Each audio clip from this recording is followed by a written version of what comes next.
اعوذ باللہ من الشیطان الرجیم بسم اللہ الرحمن الرحیم الحمد للہ رب العالمین والصلاة والسلام علی سید الانبیاء والمرسلین وعلی آلہ واصحابہ واہل بیتہ وذریاتہ اجمعین والعاقبۃ للمتقین قال اللہ تبارک وتعالی فی کلامہ المجید والفرقان الحمید فی سورۃ آل عمران بسم اللہ الرحمن الرحیم وقالت طائفة من أهل الكتاب آمنوا بالذي أنزل على الذين آمنوا وجه النهار واكفروه آخره لعلهم يرجعون صدق الله العظيم وصدق رسوله النبي الكريم ونحن على ذلك لمن الشاهدين والشاكرين مولاي صل وسلم دائما أبدا على حبيبك خير الخلق كلهم رب اشرح لي صدری ویسر لی امری واحلل عقدۃ من لسانی یفقہوا قولی۔ الحمدللہ 7ویں رکوع کی تفسیر کے اخیر میں ہم نے ذکر کیا تھا کہ اللہ تبارک و تعالیٰ نے خاص اہل کتاب کو خطاب فرمایا اور انہیں خاص نصیحت فرمائی کہ تم اللہ کی آیتوں کو انکار کیوں کرتے ہو باوجود یہ کہ تم تمام باتوں کو جانتے ہو، اور فرمایا تھا کہ تم حق کو باطل سے کیوں ملاتے ہو اور حق کو کیوں چھپاتے ہو۔ تو اس رکوع میں، اس 8ویں رکوع میں اللہ تبارک و تعالیٰ نے ان کی اس کیفیت کو بیان فرمایا ابتدائی میں کہ کس کس انداز سے حق کو چھپا رہے تھے، کس کس انداز سے حق سے منع کر رہے تھے لوگوں کو۔ تو اس وقت جب اسلام کا آفتاب طلوع ہو رہا تھا اور یہود و نصارہ کی لاکھ مخالفت کے باوجود اللہ تبارک و تعالیٰ دین اسلام کو ترقی دے رہا تھا، تو ان لوگوں نے کوشش کی کہ اسلام کو بس کسی بھی طریقے سے روک دیا جائے۔ تو اس حوالے سے خیبر کے علماء یہود نے آپس میں مشورہ کیا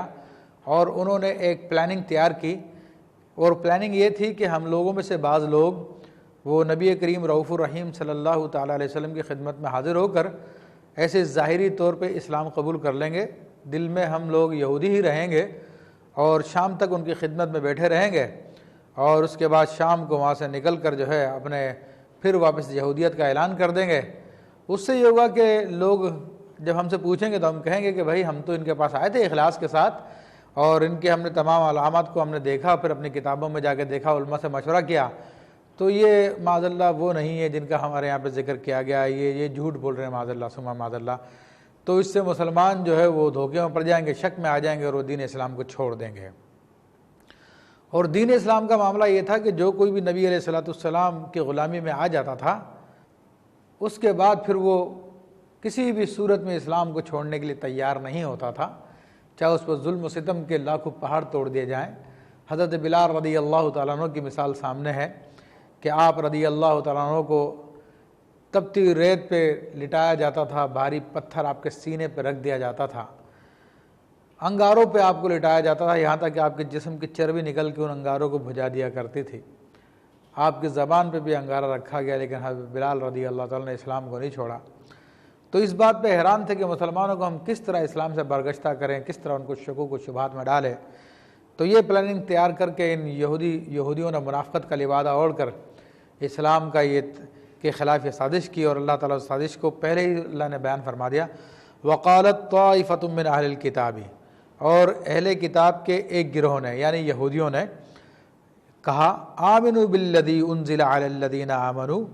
تو ایمان لے آؤ اس بات پر جو کہ نازل کی گئی ہے ان کے اوپر جو ایمان لے آئے ہیں، یعنی جو کچھ مسلمانوں پر نازل کیا گیا قرآن، اللہ تبارک تعالیٰ کے احکامات، تو تم ان پہ ایمان لے آؤ وجہ النہاری، دن کی ابتدا میں، وکفروہ آخرہ، اور دن کے آخر میں اس کا انکار کر دو، اس کا کفر کر دو، لعلہم یرجعون،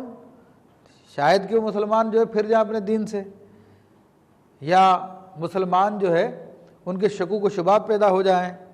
ولا تؤمنوا الا لمن تبع دینکم، اور حقیقت میں تم کسی پہ ایمان نہ لے کے آنا مگر اسی پہ جو تمہارے دین کی پیروی کرے۔ تو یہاں پر سارے کے ساری عصبیت تھی، تعصب تھا کہ ہم کوئی دین کو قبول نہیں کریں گے چاہے وہ حق ہی کیوں نہ ہو، ہم تو بس اسی کی مانیں گے جو ہماری دین کے اوپر چلتا ہے، ہمارے دین پہ عمل کرتا ہے۔ تو اللہ تبارک و تعالیٰ نے اس سازش کو بے نقاب کر دیا اور ارشاد فرما کہ قل ان الہدی ہدی اللہ، اے حبیب علیہ السلام ان سے فرما دیجئے ہدایت تو اللہ کی ہدایت ہے، اللہ تبارک و تعالیٰ جسے چاہے ہدایت دے، تمہارے کہنے سے کوئی ہدایت وغیرہ نہیں ہے۔ پھر مزید ان کی دلی کیفیت کی طرف اشارہ کر کے فرمایا کہ ان یوتا احد مثل ما اوتیتم، کیا تمہیں اس بات کا یقین نہیں آتا کہ اللہ تبارک و تعالیٰ کسی کو وہ کچھ عطا کر دے، اسی کے مثل عطا کر دے جو تم کو دیا گیا؟ یعنی تم اہل کتاب ہو، یہود و نصارہ ہو، بنی اسرائیل ہو، تو تم میں بے شک اللہ تبارک و تعالیٰ نے نبی مبعوث فرمائے، تم پر لوگوں پر توریت، زبور، انجیل جیسی کتابیں نازل کی گئی، تو کیا اب تمہارے لیے یہ وراثت کر دی گئی کہ ہمیشہ تم ہی میں نبی آتے رہیں گے اور تم ہی لوگوں میں کتابیں نازل ہوتی رہے گی؟ کیا اللہ تبارک و تعالیٰ کسی اور کو نہیں دے سکتا؟ تمہیں کیوں یقین نہیں آتا کہ یوتا احد مثل ما اوتیتم، کہ کسی اور کو دے دیا جائے اسی کے مثل جو تمہیں دیا گیا ہے؟ او یحاجوکم عند ربکم، یا کوئی تم پر حجت لا سکے تمہارے رب کے پاس، یعنی تمہارے رب کے بارگاہ میں حاضر ہو کے تمہارے خلاف دلائل قائم کر دے، تم اس بات کو ماننے کے لیے کیوں نہیں تیار ہو؟ مراد یہ ہے کہ تم اس زوم فاسد میں بیٹھے ہو کہ جو کچھ ہم کہہ رہے ہیں وہی حق ہے، وہی سچ ہے، اور ہمارے علاوہ سب کے سب غلط ہے، جھوٹے ہیں، تو اس لیے رب کریم کی بارگاہ میں جب بھی معاملہ ہوگا تو ہمیں کامیابی حاصل ہوگی۔ تو اللہ فرمائے کہ تمہیں کیوں یقین نہیں آتا؟ تم یقین کر لو۔ قل ان الفضل بید اللہ، اے حبیب علیہ الصلوۃ والسلام ان کو فرما دیجئے کہ فضل تو اللہ تبارک و تعالیٰ کے ہاتھ میں ہے، یؤتی ہی من یشاء، جسے چاہتا ہے وہ عطا فرماتا ہے، واللہ واسع علیم، اور اللہ بہت وسعت والا ہے۔ یعنی اللہ کے پاس یہ دنیا تمہاری ایک ہی قوم نہیں رہ گئی بنی اسرائیل کی کہ جس پر صرف اسی پہ اللہ تبارک و تعالیٰ فضل فرمائے۔ اللہ کے اور بھی بندے ہیں، ساری مخلوق اللہ کے بندے ہیں، ان بندوں میں سے جس پہ اللہ فضل فرما دے۔ تو یہ اللہ کا فضل، یہ امامت یا سیادت، یہ ساری کی ساری باتیں یہ کسی خاندان کی میراث نہیں ہے، یہ کسی خاندان کے لیے فکس نہیں کر دی گئی ہے۔ اللہ اپنے فضل سے جس کو چاہتا عطا فرماتا ہے۔ یؤتی ہی من یشاء، جسے چاہتا وہ دیتا ہے، واللہ واسع علیم، اور اللہ تبارک و تعالیٰ بہت وسعت والا اور علم والا ہے، یعنی جانتا ہے کہ کس کو کون سا فضل دیا جائے۔ یختص برحمتہ من یشاء، وہ اپنی رحمت سے جس کو چاہے خاص کر لے۔ تو اب ان لوگوں کو سبق لینا چاہیے کہ جب کوئی غریب آدمی، مسلمانوں کو میں خاص طور پہ تنبیہ کر رہا ہوں کہ جب کوئی غریب آدمی یا کوئی گاؤں دیہات کا آدمی کوئی سچی بات کہے تو ہمارے یہاں پہ متکبر لوگ کہتے ہیں کہ جی وہ تو کمین ہے، اس کو کیا پتہ کیا مسئلہ صحیح، یہ تو غریب آدمی، اس کو کیا پتہ، نہ تو یہ کوئی سیاستدان کی اولاد ہے اور نہ کوئی امیر و کبیر آدمی ہے۔ تو ان لوگوں کو خوف خدا کرنا چاہیے، حق بات جو بھی کہے اس کو سننا چاہیے اور اس پہ عمل کرنا چاہیے۔ اللہ تعالیٰ کا فضل ہے، جس کو چاہے وہ حق بات کہلا دے، سچی بات کہلا دے، جس کو چاہے وہ ہدایت پر لے آئے۔ واللہ ذو الفضل العظیم، اور اللہ تعالیٰ بہت عظیم فضل والا ہے۔ یہ دنیا کے کنجوس لوگوں کی طرح نہیں ہے جن کے اندھا بانٹے ریوڑیا اپنے اپنوں کو، جو مشہور ہے محاورہ کہ جب عام آدمی کرتا تو زیادہ زیادہ اس کی ریچ، اس کی پہنچ جو ہے اپنے رشتہ داروں تک، اپنی اولادوں تک، اولادوں سے اگر بڑھ گیا تو رشتہ داروں تک، رشتہ داروں سے بڑھ گیا تو اپنے تعلق والوں تک ہوتی ہے۔ لیکن اللہ تبارک تعالیٰ کا فضل تو کسی کے ساتھ خاص نہیں ہے، بندے ہونے میں تو سبھی اس کی مخلوق ہے، وہ جس پہ چاہے فضل فرما دے۔ فرمایا کہ وَمِنْ أَهْلِ الْكِتَابِ مِنْ أَنْ تَأْمَنْهُ بِقِنْطَارٍ يُؤَدِّهِ إِلَيْكَ۔ ایک تو یہ واقعہ بیان کر دیا اہل کتاب کا کہ یہ اس قدر یعنی اسلام کے دشمن تھے کہ جھوٹ پہ جھوٹ بولتے چلے جا رہے تھے، اور وہی نیت یہ تھی کہ ہم تو جناب اپنے دین کے لیے کر رہے ہیں، حالانکہ دین کے لیے بھی جھوٹ بولنا جائز نہیں ہے۔ تو اللہ تبارک و تعالیٰ ان اہل کتاب کی اس برائی کو بیان فرمانے کے بعد اب ان کی مزید اور حالت کو بیان کر رہا ہے کہ ان میں بعض لوگ اچھے بھی ہیں۔ فرمایا کہ اہل کتاب میں سے بعض وہ ہیں من ان تامنہ بقنطار، کہ اگر آپ اسے کسی ڈھیر بھر کے اوپر بھی امین بنا دیں، یؤدی الیک، تو وہ ساری امانت کو آپ کو ادا کر دے گا۔ تو یہ حضرت عبداللہ بن سلام رضی اللہ تعالیٰ عنہ کے ساتھیوں کے بارے میں ہے کہ وہ عبداللہ بن سلام کو ایک شخص نے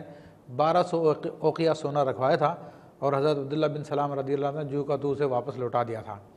وَمِنْهُ مِنْ أَنْ تَأْمَنْهُ بِدِینَارٍ، اور ان لوگوں میں سے بعض وہ ہیں کہ اگر تم ان کے پاس ایک دینار بھی رکھوا دو، فرمایا کہ لا یؤدی الیک، وہ تمہیں واپس نہیں لوٹائے گا، الا ما دمت علیہ قائما، جب تک یہ کہ تم اس کے سر پہ کھڑا نہ رہو۔ تو یہ فخاذ بن عازورہ یہودی کے بارے میں ہے کہ اس کو ایک شخص نے دیا تھا ایک دینار، تو بعد میں وہ صاف انکار کر گیا تھا۔ تو ان میں اس قسم کے لوگ بھی ہیں، بہرحال ان میں اس قسم کے لوگ زیادہ ہیں، تبھی ان کی دینی حالت یہ ہو گئی ہے۔ اور جو اچھے لوگ ہیں، سچے لوگ ہیں، جیسے عبداللہ بن سلام رضی اللہ تعالیٰ عنہ، ان کی مثل دیگر لوگ، تو انہوں نے اسلام قبول کر لیا تھا۔ ذالک بانہم قالوا لیس علینا فی الامیین سبیل،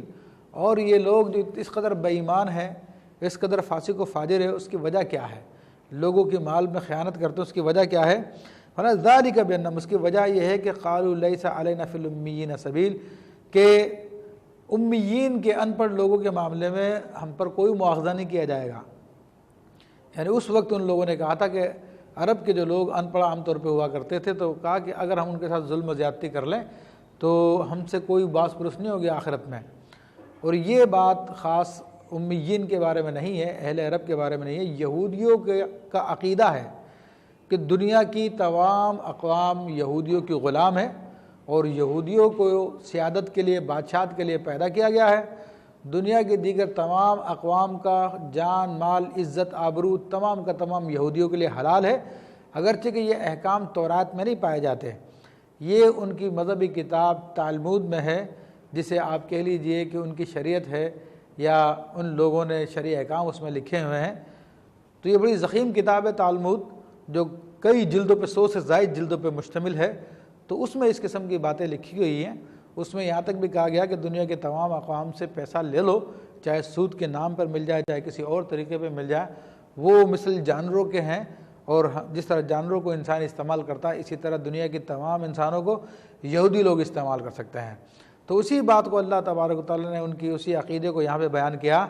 کہ وہ انہوں نے کہا قالوا لیس علینا فی الامیین سبیل، یہ جو لوگوں سے بے ایمانی کرتے ہیں، امانت میں خیانت کرتے ہیں، اس کی وجہ یہ ہے کہ وہ کہتے ہیں کہ جناب ان ان پڑھ لوگوں کے بارے میں ہم سے کوئی مواخذہ نہیں ہے۔ وَيَقُولُونَ عَلَى اللَّهِ الْكَذِبَ وَهُمْ يَعْلَمُونَ، اور وہ جان بوجھ کر اللہ پر بہتان باندھ رہے ہیں، کیونکہ اگر اللہ کا حکم ہوتا تو توریت میں آتا، کسی مذہبی کتاب میں آتا، لیکن نہیں ہے۔ یہ تو تالمود تو ان کے اپنے لوگوں کی بنائی ہوئی کتاب ہے، اس میں ہونے سے کیا ہوتا ہے؟ فرمایا کہ بلا من اوف بعہدہ واتقى فإن اللہ يحب المتقین، ہاں کیوں نہیں،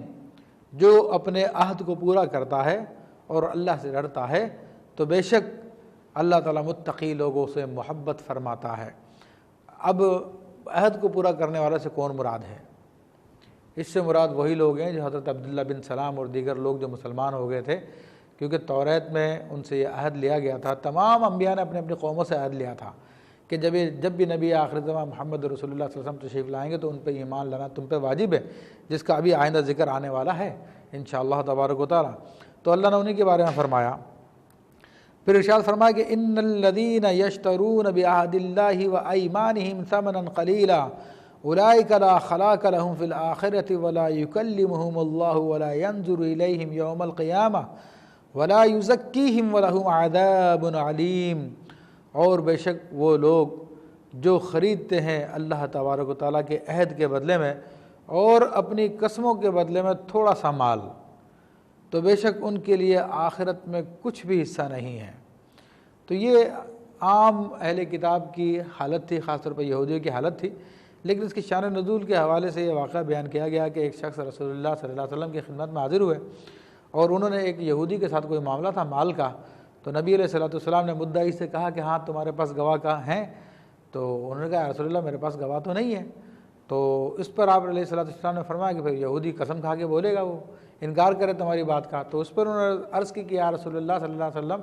یہ لوگ تو جھوٹی قسم کھانے میں کوئی آسرا نہیں کرتے، یہ تو فوراً مال کمانے کے لیے جھوٹی قسم کھا لیتے ہیں۔ تو اللہ تبارک و تعالیٰ نے ان کے رد میں یہ بات بیان فرمائی کہ جو خرید لیتے ہیں اللہ تعالیٰ کے عہد کے بدلے میں اور اپنی قسموں کے بدلے میں تھوڑا سا مال، تو وہ لوگ ہیں جن کا آخرت میں کوئی حصہ نہیں ہے۔ ولا یکلمہم اللہ، اور نہ تو اللہ تبارک و تعالیٰ ان سے کلام فرمائے گا،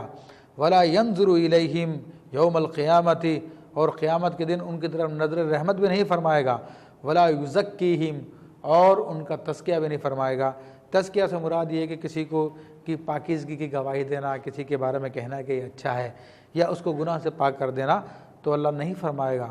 اور وَلَهُمْ عَذَابٌ عَلِيمٌ، اور ان کے لیے دردناک عذاب ہے۔ اور یہ بھی خیال رہے مسلمانوں کو چاہیے کہ یہ آیت صرف یہود کے ساتھ خاص نہیں ہے، بلکہ رسول اللہ صلی اللہ علیہ وسلم نے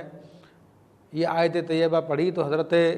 معاذ بن جبل نے عرض کی یا رسول اللہ صلی اللہ علیہ وسلم وہ کون لوگ ہیں؟ مسند احمد کی حدیث ہے۔ تو نبی علیہ الصلوۃ والسلام نے فرمایا کہ وہ 3 لوگ ہیں، ایک تو وہ جو تکبر کی وجہ سے اپنی شلواریں ٹخنوں سے نیچے رکھے، دوسرا وہ آدمی کہ جو اپنے مال کو بیچنے کے لیے جھوٹی قسمیں کھائے اور مال بیچ دے، تو ایک وہ آدمی ہو گیا،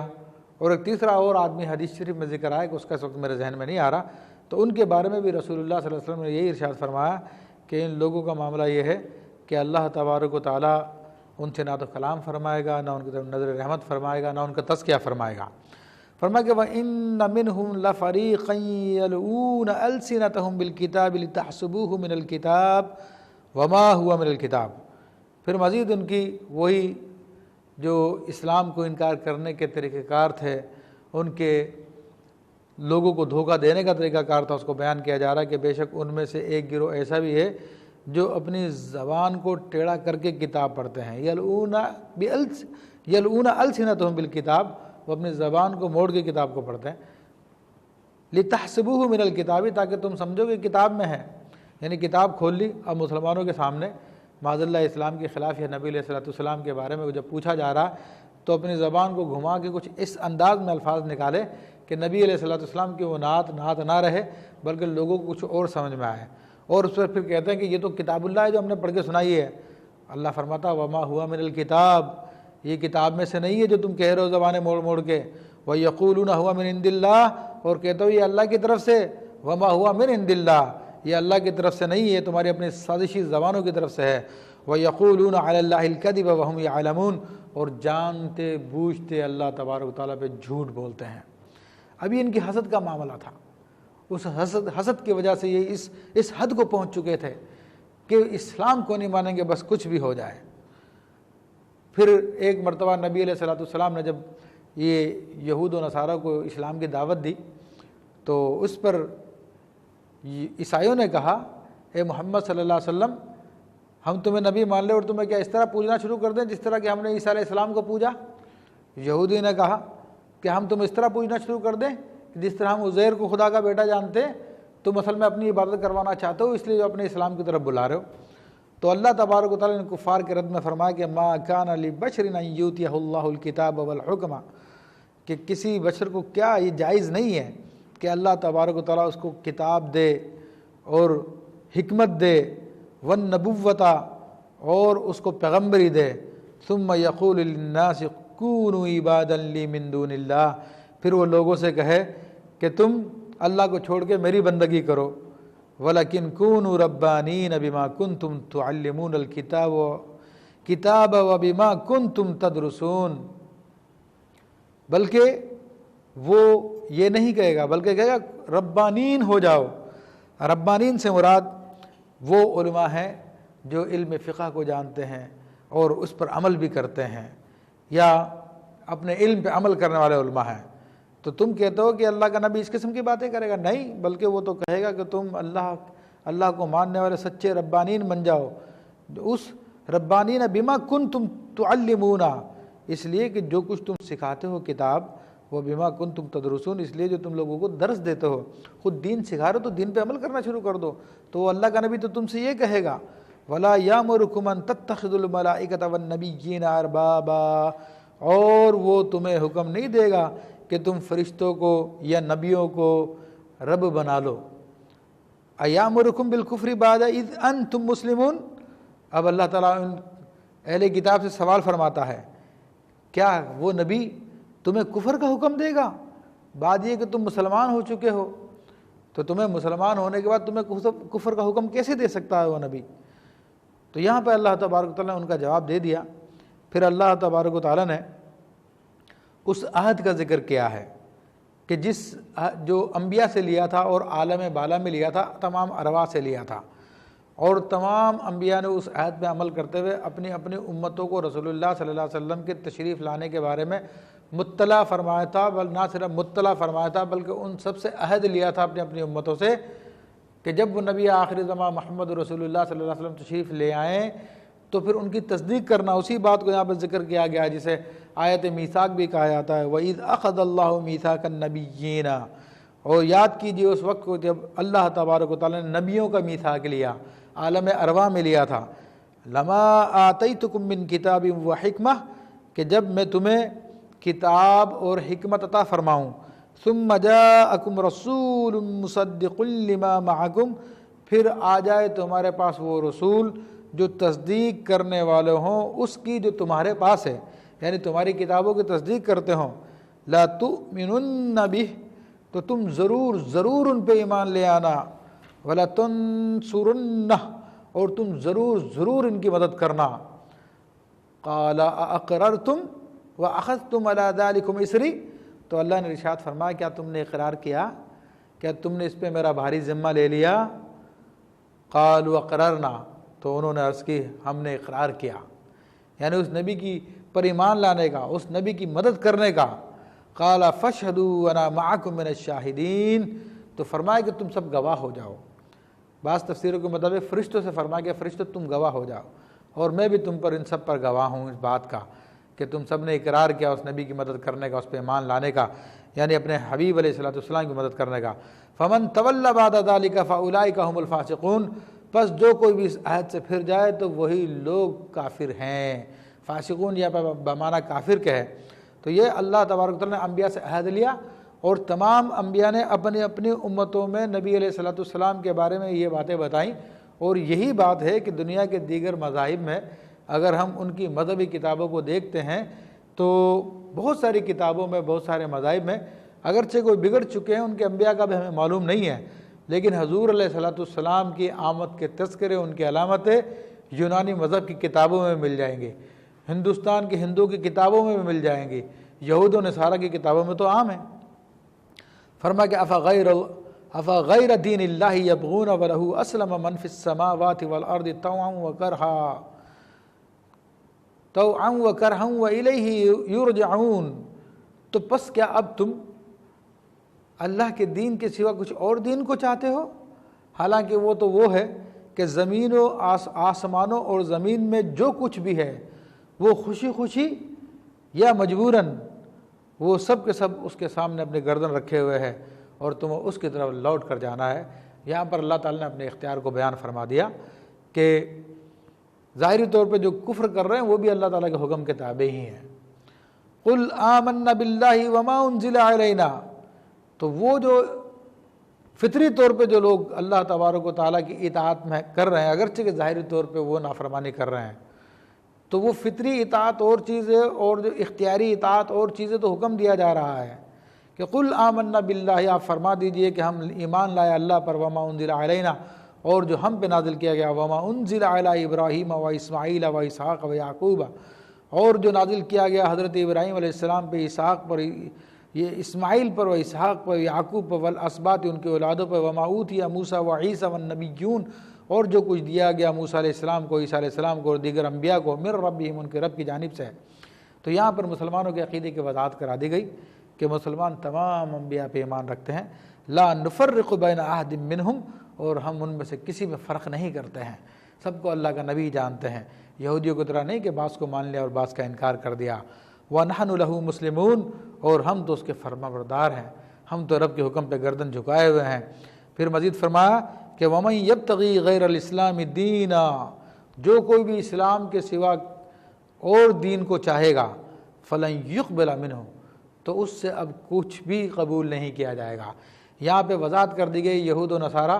ایک زمانے میں جب تو انبیاء کی تعلیمات کے پیروکار تھے اور محمد رسول اللہ صلی اللہ علیہ وسلم کا ظہور نہیں ہوا تھا، تو اس وقت تک تو تم حق پر تھے، لیکن جب محمد رسول اللہ صلی اللہ علیہ وسلم کا ظہور اگر تمہارے نبیوں کے زمانے میں ہو جاتا تو ان پہ بھی فرض تھا کہ وہ ان پر ایمان لے کر آئے، تو تم کس شمار میں ہو؟ تم پہ بھی یہی فرض ہے کہ تم ان پہ ایمان لے آؤ، تمہارے دین منسوخ ہو چکے ہیں، اب اللہ تبارک و تعالیٰ اسلام کے سوا کسی اور دین کو قبول نہیں فرمائے گا۔ فرمایا کہ وہ فی الآخرۃ من الخاسرین، جو اسلام کے سوا کسی اور دین کو پسند کرتا ہے، چاہتا ہے، تو وہ آخرت میں خسارہ پانے والوں میں سے ہے۔ فرمایا کہ دنیا چل جائے گی اس کے، لیکن آخرت میں پھنس جائے گا۔ فرمایا کہ کیف یہدی اللہ قوما کفروا بعد ایمانہم وشہدوا ان الرسول حق وجاءہم البینات، اور اللہ تعالیٰ ارشاد فرمایا کہ اللہ تعالیٰ اس قوم کو کیسے ہدایت دے گا جنہوں اپنے ایمان کے لانے کے بعد انہوں نے کفر کیا، یعنی حضور کی آمد سے پہلے حضور پہ ایمان تھا، لیکن جب حضور تشریف لے آئے تو اب انکار کرنے لگے۔ وَشَهِدُوا أَنَّ الرَّسُولَ حَقٌّ، اور خود گواہی دے چکے ہیں کہ وہ رسول حق ہیں اور ان کے پاس وہ نشانیاں لے کر آئے ہیں۔ وَاللَّهُ لَا يَهْدِي الْقَوْمَ الظَّالِمِينَ، اللہ تعالیٰ ظالموں کو قوم کو ہدایت نہیں دیتا۔ پہلے سوال تھا ایسے لوگوں کو کیسے ہدایت دے گا، پھر چونکہ رسول کا انکار کر کے ظالم ہو گئے تو پھر بتا دی کہ ان کے ظلم کی وجہ سے ان کو ہدایت نہیں ملے گی۔ اولئک جزاؤہم ان علیہم لعنۃ اللہ والملائکۃ والناس اجمعین، اور فرمایا کہ یہی لوگ ہیں کہ ان کی جزا یہ ہے کہ ان پہ اللہ کی لعنت ہے، فرشتوں کی لعنت ہے اور لوگوں کی لعنت ہے قیامت تک۔ خود کافر اپنے آپ پہ لعنت کرتے ہیں یہ کہہ کر کہ جو حق سے منہ پھیرے اس پہ اللہ کی لعنت ہو، حالانکہ خود حق سے منہ پھیرا ہوا ہوتا ہے۔ خالدین فیہا، فرمائے کہ اس لعنت میں ہمیشہ رہیں گے۔ لا یخفف عنہم العذاب، تو ان سے یہ عذاب کم نہیں کیا جائے گا۔ ولا ہم ینظرون، اور نہ ان کو کوئی مہلت دی جائے گی۔ الا الذین تابوا من بعد ذلک واصلحوا، سوائے ان لوگوں کے جو اس کے بعد توبہ کر لیں اور اپنی اصلاح کر لیں۔ یہ ایک شخص کے بارے میں ہے جو پہلے مسلمان ہوا تھا انصاریوں میں سے، اور ثابت ابن سعید ہے غالباً ان کا نام، اور اس کے بعد پھر وہ مرتد ہو کر یہودیوں میں چلے گئے تھے۔ تو بعد میں ان کو احساس ہوا، انہوں نے پیغام کہلوایا نبی علیہ الصلوۃ والسلام کی خدمت میں، حضور نے فرمایا آ جاؤ تمہاری توبہ قبول ہو جائے گی۔ تو اللہ تعالیٰ نے اس کی طرف اشارہ فرمایا کہ الا الذین تابوا من بعد ذلک، کہ جو ایمان لانے کے بعد کفر کر لے لیکن اگر توبہ کر لیتے ہیں، واصلحوا، اور پھر اپنی اصلاح کر لیں، فإن اللہ غفور رحیم، تو اللہ تعالیٰ ان کے حق میں مغفرت فرمانے والا، رحم فرمانے والا ہے۔ ان الذین کفروا بعد ایمانہم ثم ازدادوا کفرا لن تقبل توبتہم، اور جن لوگوں نے کفر کیا ایمان لانے کے بعد، یعنی پہلے یہ لوگ حضرت موسیٰ علیہ السلام پر یہودی ایمان لے آئے اور پھر حضرت عیسیٰ علیہ السلام پہ انکار کر کے کافر ہو گئے، تو فرمایا یہ عیسائی ہیں کہ عیسیٰ علیہ السلام پہ ایمان لے کر آئے پھر رسول اللہ کا انکار کر کے جو ہے وہ کافر ہو گئے۔ فرمایا کہ جن لوگوں نے کفر کیا ایمان لانے کے بعد، ثم ازدادوا کفرا، پھر ان کے کفر میں اور اضافہ ہو گیا، یعنی یہودی عیسیٰ علیہ السلام کے بعد ان کا انکار کرنے کی وجہ سے کافر ہوئے، اور محمد رسول اللہ صلی اللہ علیہ وسلم کا انکار کرنے کی وجہ سے وہ ان کے کفر میں مزید اضافہ ہو گیا۔ لن تقبل توبتہم، تو اب ان کی توبہ قبول نہیں ہوگی۔ وَأُولَئِكَ هُمُ الضَّالُّونَ،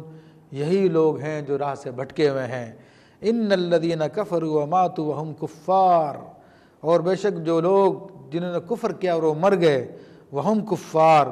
وہ کافر رہے، فلن يقبل من احدهم ملء الارض ذهبا ولو افتدى به، تو بس اگر وہ کفر ہی پہ مر گئے تو اب ان سے اگر وہ زمین بھر سونا بھی فدیے کے طور پہ دینا چاہے تو بروز قیامت وہ قبول نہیں کیا جائے گا۔ اولئک لہم عذاب علیم، یہ وہ لوگ ہیں جن کے لیے دردناک عذاب ہے۔ وما لہم من ناصرین، اور ان کا کوئی مددگار نہیں ہوگا۔ انشاءاللہ اگلی آیت کی تفسیر اگلے پروگرام میں کی جائے گی۔ وآخر دعوانا ان الحمد للہ رب العالمین۔